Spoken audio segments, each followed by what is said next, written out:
Meditación sobre el infierno. En el nombre del Padre, y del Hijo, y del Espíritu Santo. Amén.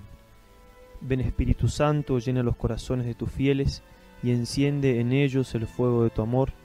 Envía, Señor, tu Espíritu, y serán creadas las cosas, y renovarás la faz de la tierra. Oh Dios, que habéis adoctrinado los corazones de tus fieles con las luces del Espíritu Santo, danos a gustar de todo lo recto y bueno según ese mismo Espíritu, y gozar para siempre de sus celestiales consuelos. Por Cristo nuestro Señor. Amén. Dios te salve María, llena eres de gracia, el Señor es contigo. Bendita tú eres entre todas las mujeres, y bendito es el fruto de tu vientre Jesús. Santa María, Madre de Dios, ruega por nosotros pecadores, ahora y en la hora de nuestra muerte. Amén. San Ignacio de Loyola, ruega por nosotros. Toca ahora ver la meditación, la aplicación de sentidos como la propone San Ignacio, pero se puede hacer todos los ejercicios con esta materia que él nos va a dar acerca del infierno. Decía el padre Castellani en este librito que estamos citando, dice: el infierno actualmente no está de moda, y yo dudo que jamás lo haya estado. Y aquí muestra cómo, sin embargo, aunque no está de moda, sería imposible sacarle el infierno a nuestra religión. Habría que cambiarla totalmente. Dice: el cristianismo, sin embargo, que ha hecho el Occidente, o sea que habría que cambiar todo el Occidente, debería ser removido de arriba abajo para poder ser purgado, así como sería necesario derribar las viejas catedrales para llegar a limpiarla de los diablos, de las gárgolas y de los juicios últimos que adornan los tímpanos de los portales. Dice: los ejercicios de Loyola tienen, pues, también su infierno. Es absolutamente fundamental y encierra las meditaciones de la primera semana. Sin duda que no ha estado nunca de moda, pero en estos tiempos peor todavía la falta de moda que tiene esto de hablar del infierno. El padre Vuela tiene un artículo en una diálogo, hará 5 años más o menos, que se llama Un infierno light, ¿sí? En contra de aquellos que impugnan la existencia del infierno, pero o sea, que hablan del infierno como que existe, pero que está vacío dentro de la iglesia, ¿no? Le decía el Papa Pío IX a un gran misionero: predicad mucho sobre las grandes verdades de la salvación, sobre todo acerca del infierno. Nada de tapujos. Decid claramente, altamente, toda la verdad sobre el infierno.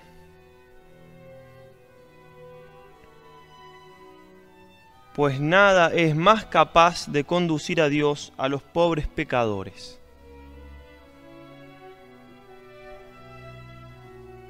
San Bernardo: desciendan los cristianos al infierno en vida, lo que estamos por hacer ahora, para que no desciendan después de muertos. San Jerónimo: atemorizado, atemorizo.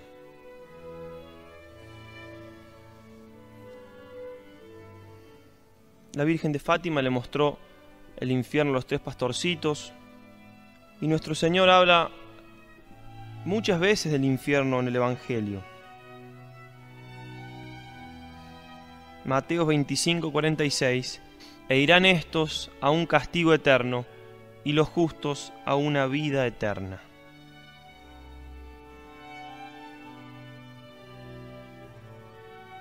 Y lo que estamos haciendo ahora, además de ser a la luz de la razón y de la teología bien saludable, es pensar en las cosas últimas, está revelado, ¿sí? Es una cita muy conocida: piensa en tus postrimerías y no pecarás. Eclesiástico 7:40 o 7:36 de acuerdo a la Biblia. Piensa en tus postrimerías y no pecarás. La Biblia de Jerusalén traduce: en todas tus acciones ten presente tu fin y jamás cometerás pecado.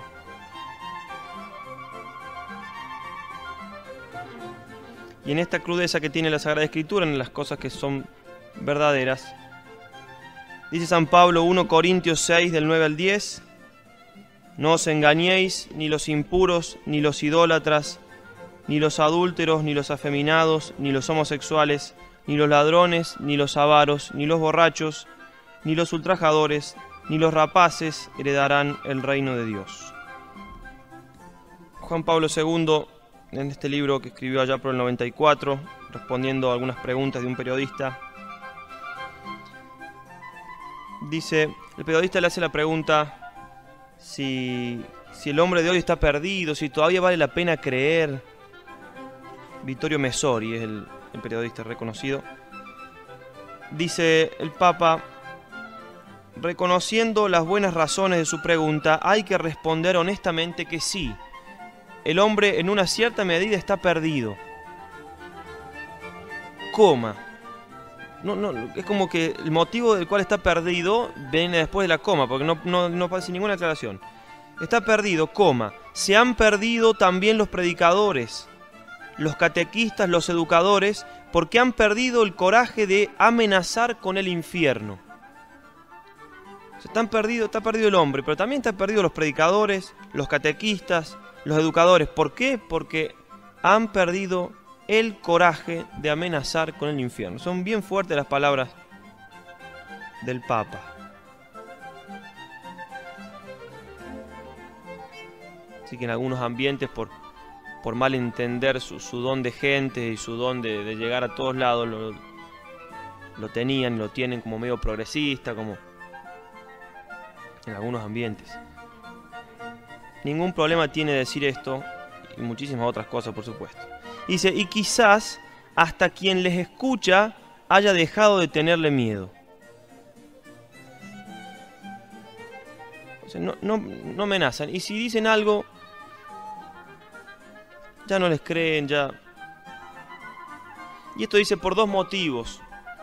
Dice, de hecho, el hombre de la civilización actual se ha hecho poco sensible a las cosas últimas, ¿sí? A las postrimerías. Por un lado dice por el consumismo, el materialismo, el hedonismo, todo se acaba acá, gozar, comprar, no hay que pensar en el más allá. Y también dice por el hecho de haber vivido infiernos aquí en la tierra, el holocausto, las guerras. Como que el hombre le cuesta más creer que haya algo peor que eso. Bueno, muy importante esta meditación, no más importante que las otras, pero sí importante, para seguir en la línea que venimos viendo. Ese principio fundamento, antiprincipio fundamento del pecado, y esta es la última consecuencia a la cual nos podemos llegar con nuestro pecado. José María Pemán dice, muerte, juicio, infierno, dormir sobre la aspereza de estos hondos pensamientos importa más que tener por almohada piedra o leño. O sea, más que la penitencia, es una poesía, entiéndase, pero es más importante, en cierto modo, pensar en estas cosas últimas, muerte, juicio, infierno, o sea, en las postrimerías. Ponerse en presencia de Dios, como siempre, al principio, después la oración preparatoria, número 46, la composición del lugar. Dice San Ignacio, es aquí ver con la vista de la imaginación la longura, anchura y profundidad del infierno.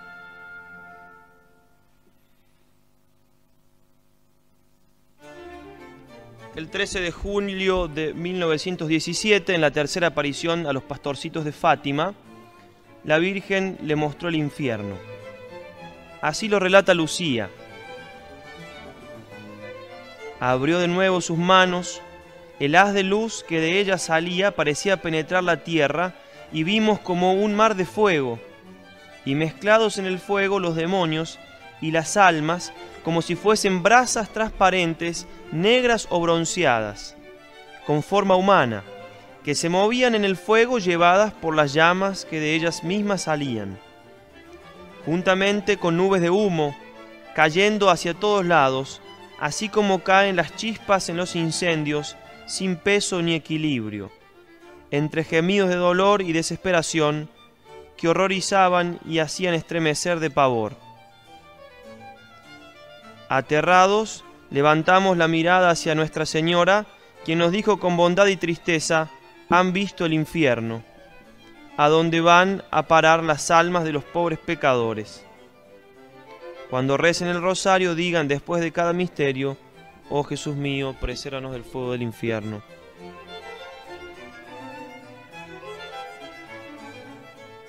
Dice el Kempis, libro 1, capítulo 24, el hombre será más castigado en lo que más ha pecado. Allá los perezosos serán estimulados con aguijones ardientes, y los golosos serán atormentados por una horrorosa hambre y sed. Allá los lascivos y los amantes de deleites terrenales serán rodeados de brea ardiente y hediondo azufre, y los envidiosos aullarán de dolor como perros rabiosos. No habrá vicio que no tenga su propio tormento. Allí los orgullosos serán colmados de humillación y los avaros reducidos a la más extremada miseria. Allí una hora de pena será peor que aquí 100 años de amarga penitencia. Allí no habrá ningún descanso ni consuelo para los condenados. Aquí por lo menos de vez en cuando uno se alivia del trabajo y disfruta de la compañía de amigos. Allí no será así.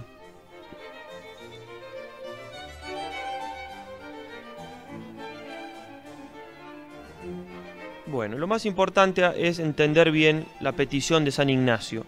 Muy importante. Dice el segundo: demandar lo que quiero será aquí pedir intenso sentimiento de la pena que padecen los condenados. ¿Sí? Entonces pedir, de algún modo sufrir lo que ellos están sufriendo dentro de lo que se pueda. Fueron muy fructíferas todas las apariciones que tuvieron los. Santa Teresa fue llevada al lugar que Dios le tenía preparado si no se convertía, y ella dice que fue la gracia más grande que Dios le hizo en su vida.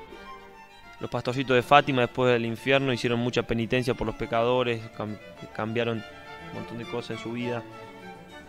Tratar de bajar a ese lugar que está preparado para nosotros si no nos convertimos de verdad. Pero aquí la parte más importante.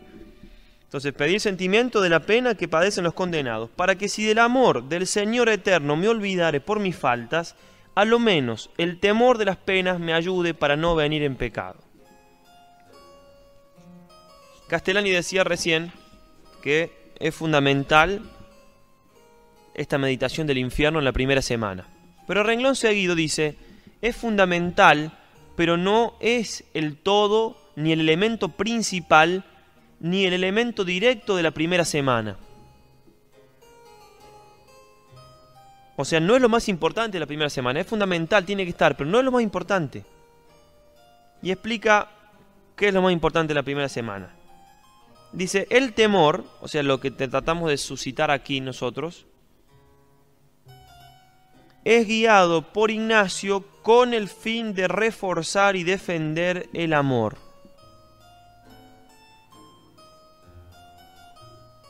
Esa es la clave entonces. Con el fin de defender y reforzar el amor, tenemos que tratar de evocar el temor. Y si se prefiere, dice, para servir al amor que obra. Suscitar el temor para servir al amor que obra.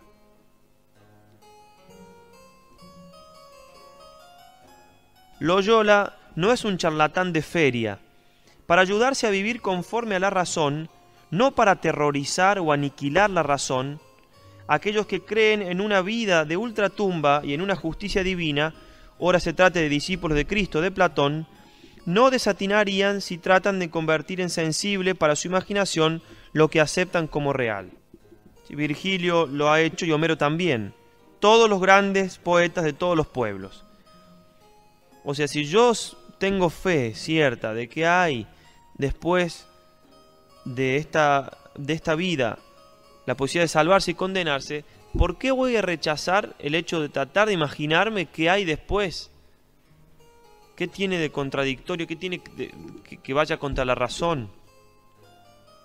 Está criticando aquí a un tal Fulop Miller que se burla de esta meditación como si fuera una cosa para asustar a niños.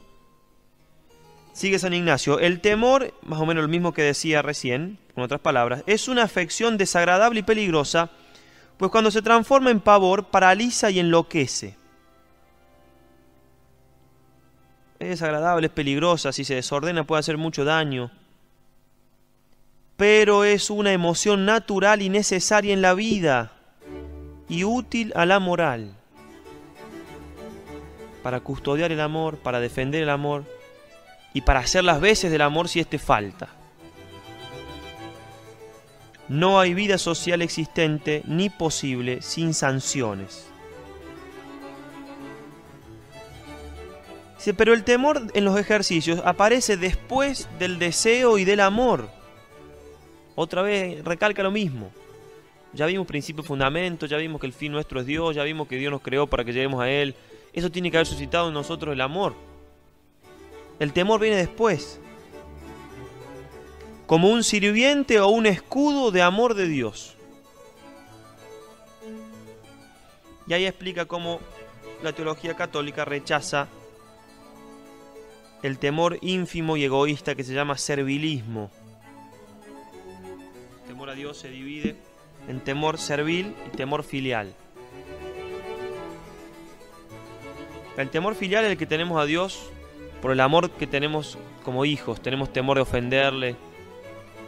Es un temor perfecto que está revestido de amor. Y el temor servil, que se tiene como un siervo, como un esclavo, se divide en dos. Hay uno que es temor servilmente servil, que lo único que tema es la condenación, no tiene nada de amor. O sea, si me dicen que no me voy a condenar, por más que a Dios no le guste lo que hago, lo haría.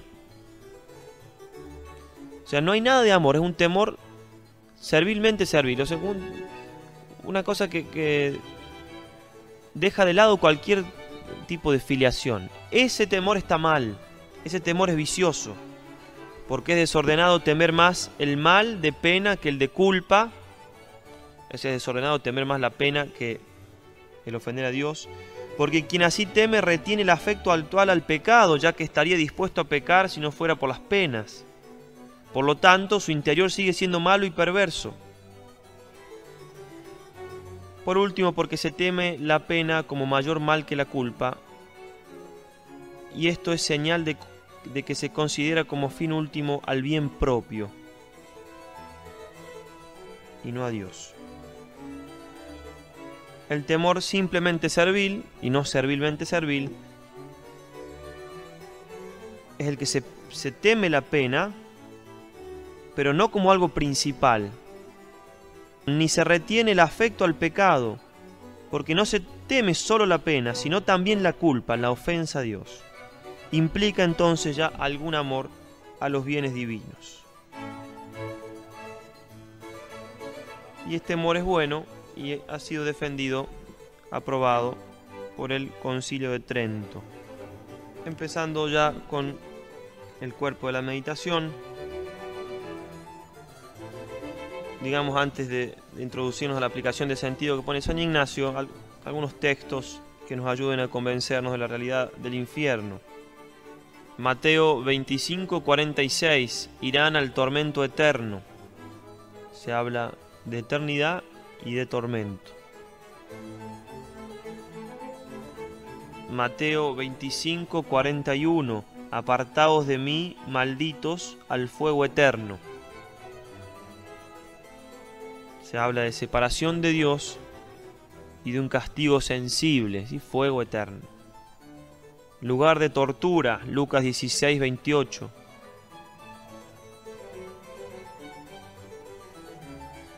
Apocalipsis 18:7 dice, cuanto ella, Babilonia, es decir, la ciudad de los mundanos, cuanto ella se dio al placer y al lujo, dadle otro tanto de tormento y duelo.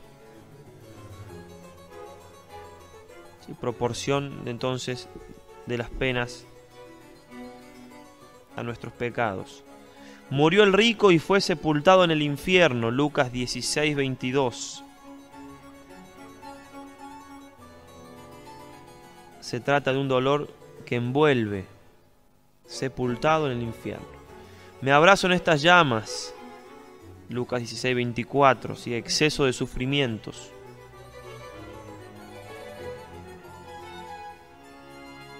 Isaías 33, 14. ¿Quién de nosotros podrá morar en fuego abrasador? ¿Quién de nosotros podrá morar en ascuas eternas? ¿Sí? Una imposibilidad de resistir humanamente esos tormentos. Judas 13. A ellos está reservada la tenebrosidad de las tinieblas eternamente.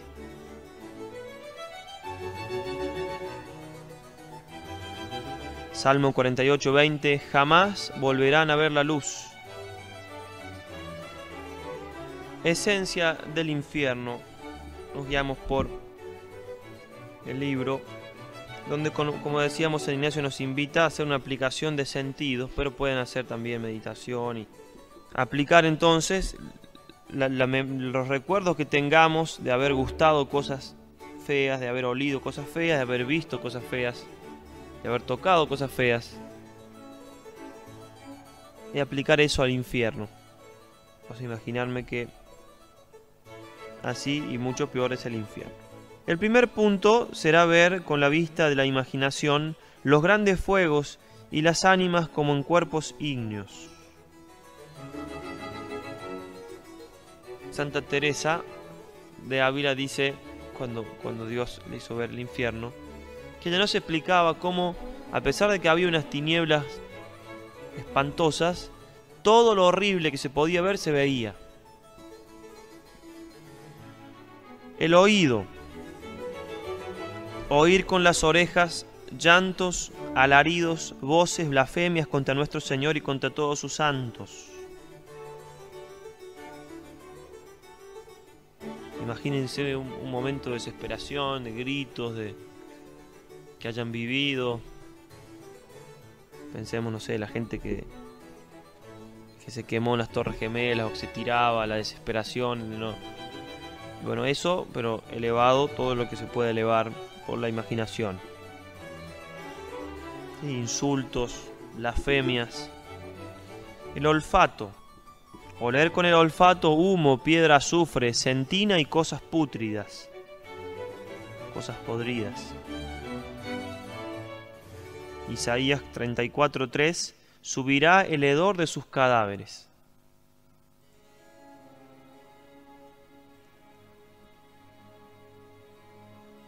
Gusto. El cuarto, gustar con el gusto cosas amargas, así como lágrimas, tristeza y el gusano de la conciencia.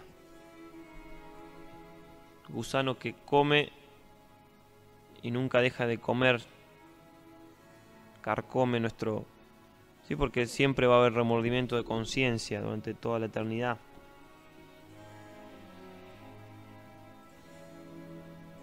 Si hemos gustado cosas feas, bueno, recordar entonces tragos amargos que hayamos tenido. Tacto, por último. Tocar con el tacto es a saber cómo los fuegos tocan y abrazan las almas. Dice San Agustín, el fuego de la tierra en comparación con el fuego del infierno no es más que fuego pintado.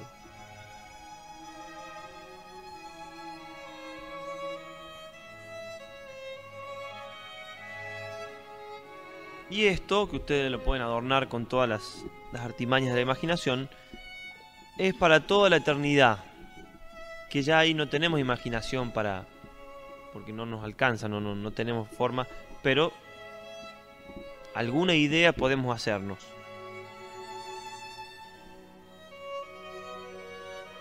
Gran pensamiento el de la eternidad, decía San Agustín.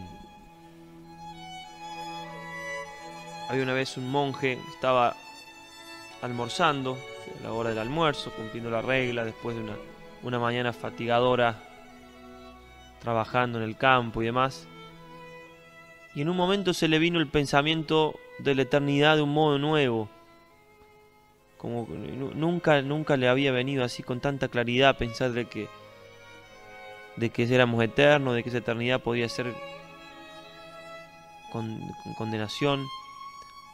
Y dejó de comer, no pudo comer más, se levantó y se fue a rezar. Impactado, impresionado por esa idea de la eternidad, que ya la conocía, pero que la entendió de un modo nuevo, como una luz venía de Dios. Tratar entonces, si bien ya conocemos, ya hemos meditado, ya hemos estudiado qué es la eternidad, tratar de encontrarle siempre se puede entender un poco más, porque nos excede. Y hasta aquí estamos hablando de la pena de sentido. Todos los cuadros que veíamos ahí, las pinturas, todo lo que podemos imaginarnos, todo eso nos habla de la pena de sentido. Que es grandísima, que no hay forma de imaginar algo tan desagradable y demás. Pero hay otra pena que es mucho peor, muchísimo peor, que es la pena de daño, y es el haber perdido a Dios.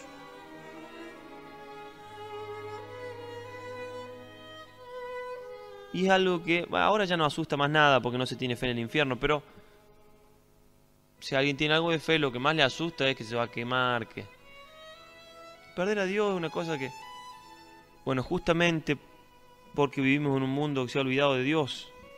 Por eso esto está de la mano, bien de la mano con todo lo que venimos meditando.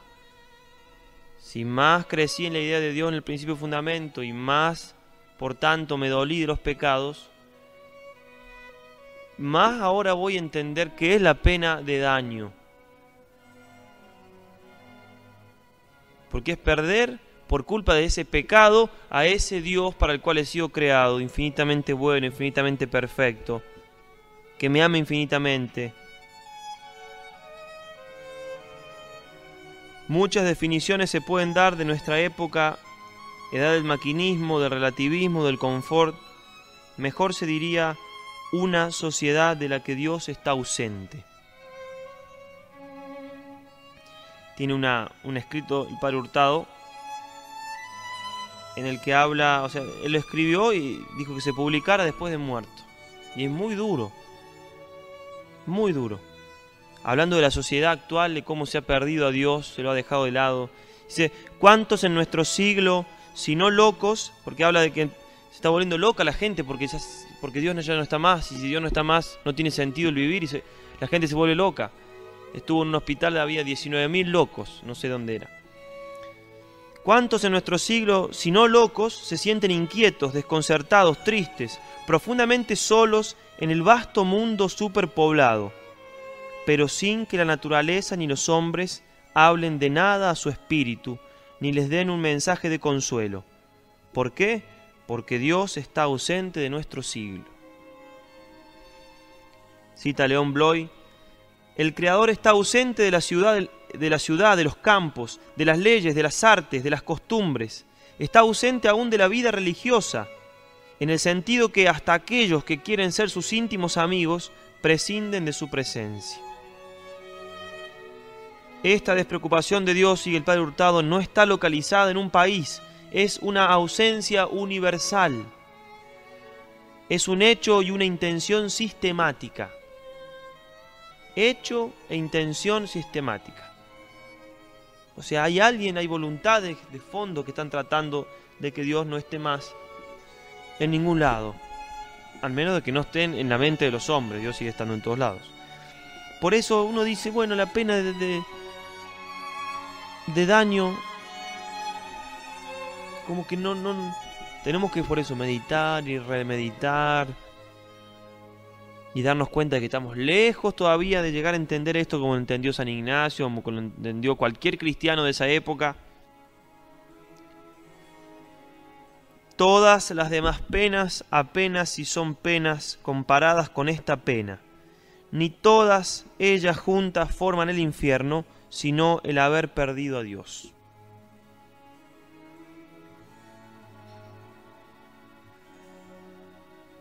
no los conocerá aquel Dios a quien no quisieron conocer en la vida, dice San Agustín.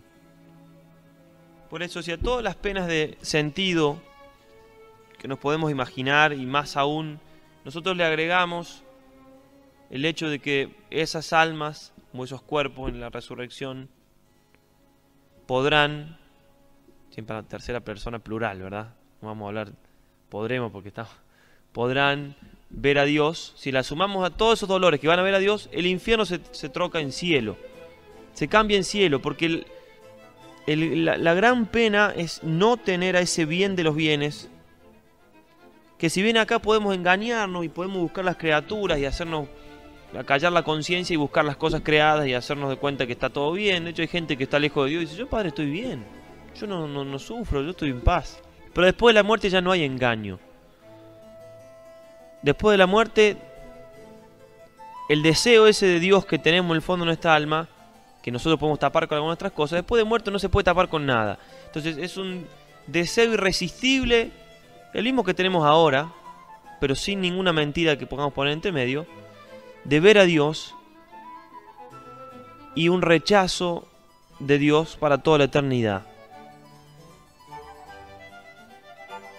Dice Juan Pablo II, hablando de que en definitiva Dios nos deja en la eternidad, pero porque nosotros lo dejamos a Dios, es una decisión nuestra. Existe también el destino a la condenación eterna, que no es otra cosa que el definitivo rechazo de Dios, la definitiva ruptura de la comunión con el Padre, el Hijo y el Espíritu Santo. En ella no es tanto Dios quien rechaza al hombre como el hombre quien rechaza a Dios.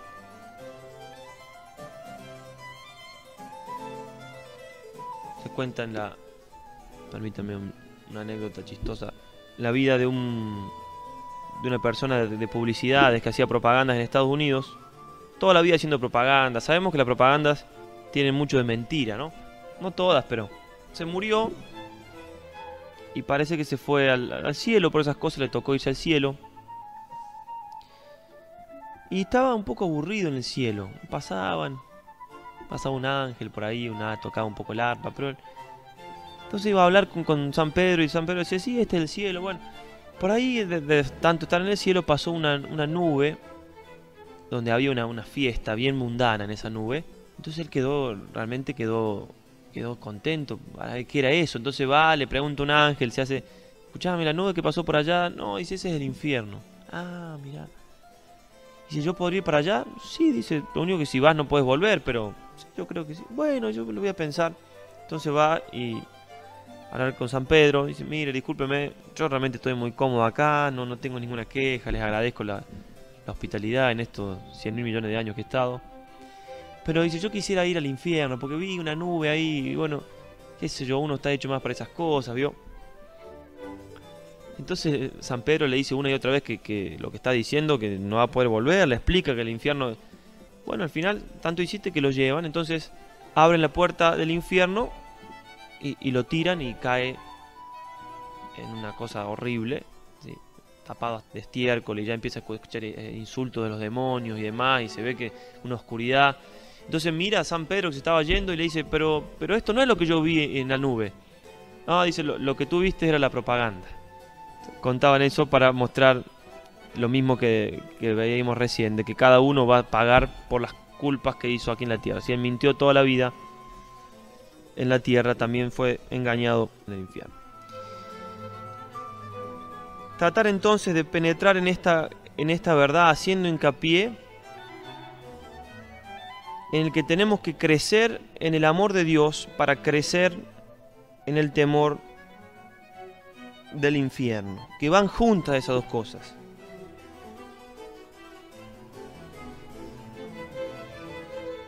Allí el pecador sentirá con la mayor intensidad el hambre de Dios y tendrá la plena conciencia de que jamás la podrá saciar.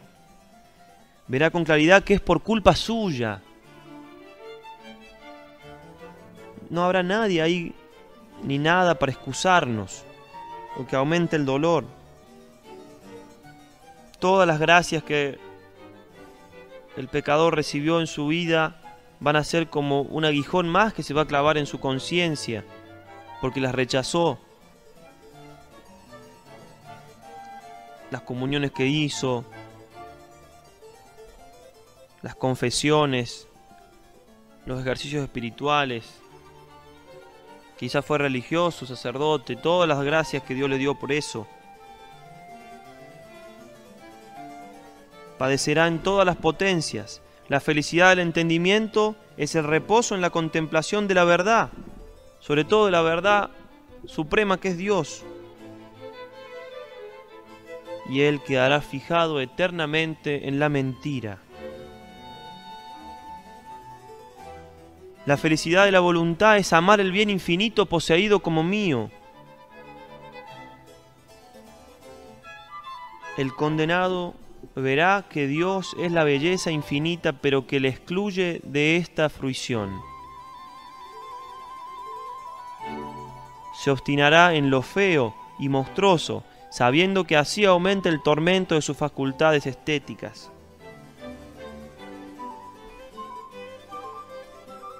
De su voluntad. La felicidad del sentimiento es el goce de la belleza y la plenitud. Nada hay de belleza ni de pleno en el infierno. Recordar entonces también que nuestra razón puede poner algunas objeciones al infierno, más como decíamos en esta época, que no es puramente racional, sino es algo sensible, porque me aqueja a mí eso. Pero también tener la claridad de que la fe nos dice, sin ningún tapujo, que esto va a ser así, y que ya es así para los que han muerto.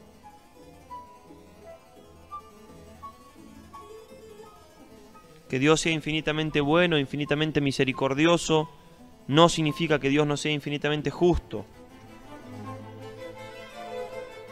Dice San Juan Pablo II, se pregunta, ¿puede Dios, que ha amado tanto al hombre, permitir que éste lo rechace hasta el punto de querer ser condenado a perennes tormentos? Y, sin embargo, las palabras de Cristo son unívocas. Unívoca significa que no se pueden entender en dos sentidos, sino en un solo sentido. En Mateo habla claramente de los que irán al suplicio eterno.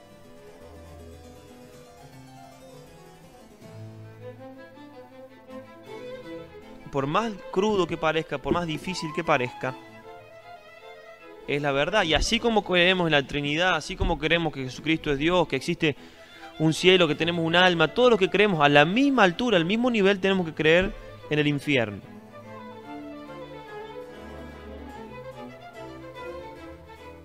Si el infierno no existiese, dice el Padre Hurtado, se haría el triunfo del pecador.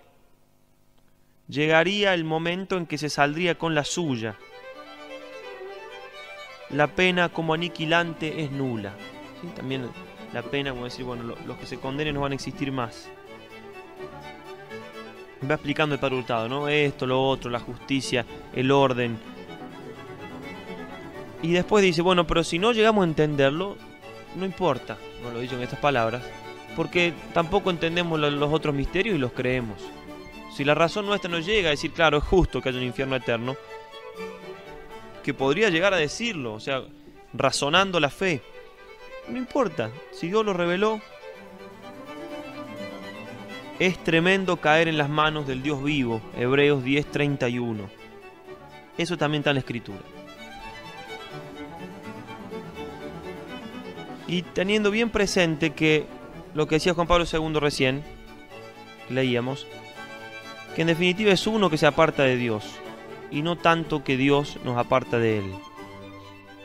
San Gregorio Magno hablaba de que cada pecador peca en su eternidad subjetiva, in suo eterno. Después lo desarrolla más Santo Tomás. ¿Qué significa? Que cuando una persona peca, le da las espaldas a Dios, eso que es el pecado, es aversio a Deo, darle las espaldas a Dios, et conversio ad creaturas, y abalanzarse sobre las criaturas como último fin. Eso, el pecador, si pudiera hacerlo eterno lo haría. Para él, en el momento que hace el pecado, sería mejor que Dios no existiese. Porque de hecho le está dando las espaldas a Dios. Mejor sería que no existiese. Y lo que hace la muerte es hacer eso eterno. O sea, lo que yo elegí, que es un mundo sin que Dios exista, un mundo sin la ley de Dios, una realidad distinta al orden que Dios le ha dado. Bueno, eso lo que hace la muerte es eternizármelo. Lo que pasa es que con la muerte se le va toda la cáscara, toda la máscara, todo el disfraz que tienen las cosas creadas, que tiene el pecado acá en la tierra, que es como un abrir de nuevo los ojos. Adán y Eva abrieron los ojos y se dieron cuenta que estaban desnudos. Después de la muerte se nos abren los ojos y nos damos cuenta de la realidad tal cual es. Las cosas que ahora por la fe sabemos y conocemos y no tenemos que meditar una y otra vez y nos cuesta, y bueno, y los santos han entendido mucho más que nosotros. Bueno, con la muerte eso se troca y vemos clarísimamente todo, ¿sí? Por eso, mientras más meditamos esa verdad, más nos preparamos para la muerte y para el día del juicio. De Juan Pablo II decía un autor, hablando del mundo sobrenatural, del mundo de la fe, del mundo este que estamos meditando, rezando, era su mundo más real. O sea, para nosotros el mundo real es esto, que tocamos, que vemos, y la fe también es real, pero está en otro nivel y es más real esto, ¿sí? Sobre todo para la gente que no cree, pero aún para nosotros. Lo que tratamos con estos ejercicios es justamente que las cosas de la fe tomen cada vez más realidad, que sean cada vez más, que estén cada vez más patentes adelante nuestra. Él decía, Juan Pablo II dice, para él el mundo más real era el mundo sobrenatural. Terminar con un coloquio: a Cristo nuestro Señor, traer a la memoria las almas que están en el infierno, unas porque no creyeron en el advenimiento, otras creyendo no obraron según sus mandamientos, haciendo 3 partes. La primera antes del advenimiento, la segunda en su vida, la tercera después de su vida en este mundo. Y con esto darle gracias porque no me ha dejado caer en ninguna de estas acabando mi vida. Asimismo, como hasta ahora siempre ha tenido de mí tanta piedad y misericordia, acabando con un Padre nuestro.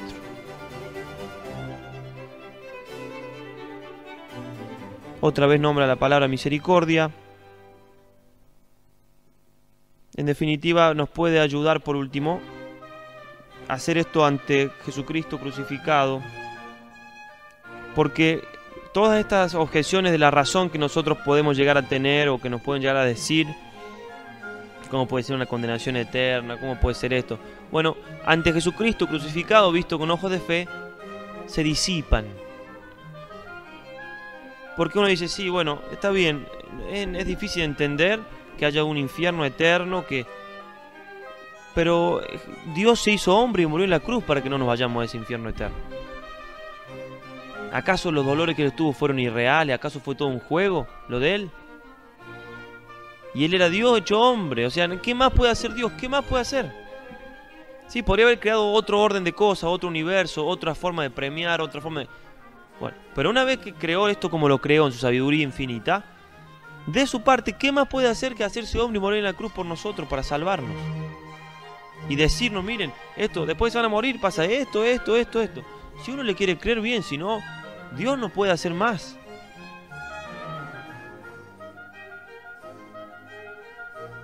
Dios no puede hacer más. Loco es quien considera la verdad del infierno y no se determina a ser santo de una vez, dice San Alfonso. Y Fray Luis de los Reyes, yo para qué nací, para salvarme. Que tengo que morir es infalible. Dejar de ver a Dios y condenarme, triste cosa será, pero posible. Posible y río y duermo y quiero holgarme. Posible y tengo amor a lo visible. ¿Qué hago? ¿En qué me ocupo? ¿En qué me encanto? Loco debo ser, pues no soy santo. El Dante, en la Divina Comedia, pone en la puerta del infierno: per me si va nella città dolente, per me si va nell'eterno dolore, per me si va tra la perduta gente. Giustizia mosse il mio alto fattore, fecemi la divina potestate, la somma sapienza, il primo amore. Dinasi a me non fur cose create, se non eterne, e io eterna duro. Lasciate ogni speranza voi che entrate. Por mí se va a la ciudad doliente, por mí se va al eterno dolor, por mí se va a la gente perdida. La justicia de Dios, la justicia del alto fattore, es la que me hizo, me creó la divina potestad, la suma sabiduría, el primer amor. Es obra del amor el infierno, el amor de Dios. Antes de mí no hay cosa creada, sino eterna, y yo eterna duro, eternamente duro. Dejad toda esperanza vosotros que entráis. Importante, el primo amor, el primer amor, el amor con mayúscula fue el que creó el infierno, como dicen los teólogos católicos, que incluso si Dios hubiera obrado sin misericordia al hacer el infierno, sin ese amor infinito, el infierno en justicia tendría que haber sido más duro, más cruel, más terrible. Incluso en este gran infierno, en este difícil infierno que tenemos que meditar, está el amor, la mano de Dios, la misericordia de Dios presente. Por eso tratar de crecer en el amor de Dios en esta meditación, pedir una y otra vez la gracia de llegar a tener ese dolor, este temor filial, temor de hijos que temen ofender a su padre, y también, si de ese temor filial me olvido, tener el temor que va junto con amor, pero temor en fin de perder para siempre el cielo y condenarnos. Gloria al Padre y al Hijo y al Espíritu Santo,